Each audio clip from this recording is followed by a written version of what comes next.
E ora buon divertimento con Sassari in piazza. Ricordiamo sempre che quest'oggi le opere che saranno fatte, che saranno effettuate quest'oggi, poi saranno devolute all'associazione Volontariato Vicenziano. Noi come sempre ricordiamo il numero di SMS che è 329 15 86 753 e ricordiamo chi sono naturalmente i pittori: Alina Spada, Anna De Sole, Antonietta Carta e Turi Spada, al quale indirizzerei un altro applauso grande. Ma io, così come ho detto la settimana scorsa, voglio ricordare, grazie all'assessorato Cultura, Sport e Spettacolo, che poi tutte queste opere verranno esposte alla frumentaria. Poi vi faremo sapere esattamente quando e come. Ma ritrasferiamoci, perché si parla ancora di danze e questa volta si parla di danza dei veli. Intanto presentiamo, prego. Questa la vostra è un'associazione, buonasera. Sì, è una scuola di danza del ventre, il nome è Iside. La danza che interpreteranno adesso le danzatrici è la danza dei veli, sinuosa e resa misteriosa dall'uso dei veli. Bene, li facciamo entrare, prego. Certo, un applauso prego. A tutti i ragazzi. Grazie. Buonasera. Ah, è lei che... Anche Speranza Russo. Speranza Russo. Danzatrice. Speranza è danzatrice, Speranza. Cantante e danzatrice. Allora poi la sentiamo cantare, vediamo. Sì. Prego.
Intanto io sono qua, potete vedere che mi rileggevo un po' la scaletta, e mentre ammiravo per questo ballo la signora qui a fianco, che è una delle signore che accompagna alcuni dei bambini, così, mi raccontava una storia su questa danza dei veli. Sì, la danza dei sette veli è famosissima perché per questa danza San Giovanni Battista perse la testa.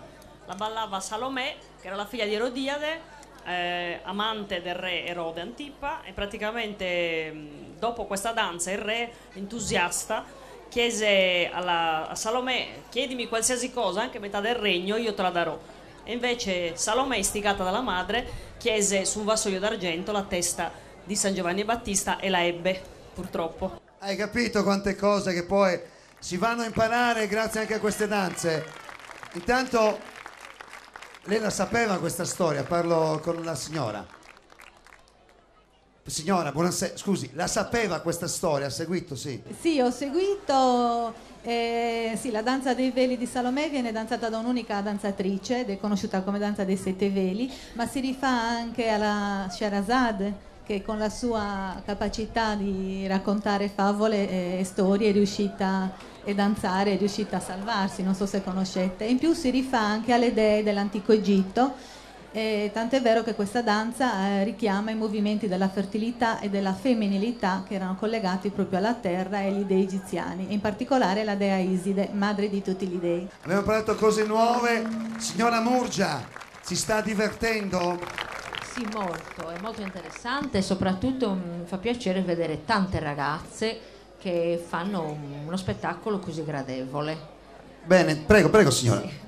Vorremmo altrettante volontarie però, oltre che ballerine. Allora, facciamo il comunicato: più volontari nella vostra associazione, Associazione di Volontariato Vicenziano. Sì, ma anche le ballerine possono fare le volontarie vicenziane, possono venire a dare una mano, a dare anche solo a parlare con queste persone. Ci sono molte persone anziane, sole, quindi le ragazze, bravissime ballerine, possono anche venire per dare una mano da noi. Grazie signore, ma noi ormai siamo alla chiusura di questa prima parte. Io ho Simona che si è nascosta, secondo me ce l'ha con me. Simona, scusa, vieni qua, scendi, ma ti prego, ma scendi dalla macchina. Ma perché? Ma non vuole mai, io non capisco. E si è talmente innamorata di queste auto. Scusa, ma scendici un attimino, permesso. Ma ti sei innamorata talmente tanto di queste auto, di queste tasso, allora tirati su. Ti sei innamorata così tanto di queste auto che non vuoi più neanche scendere? No, vabbè, mi dice, vai via, lasciami l'auto, che tu mi vuoi fregare. No, invece queste auto sono a disposizione, ricordiamo, da Gianni De Villa Auto, Moto e Fuoristrada, e non solo. L'auto, le occasioni, questa grande Tasso King la si può guidare, lo ricordiamo, senza bisogno di patente, basta essere maggiorenni. Ok? Appuntamento fra poco, dopo la pubblicità, state con noi.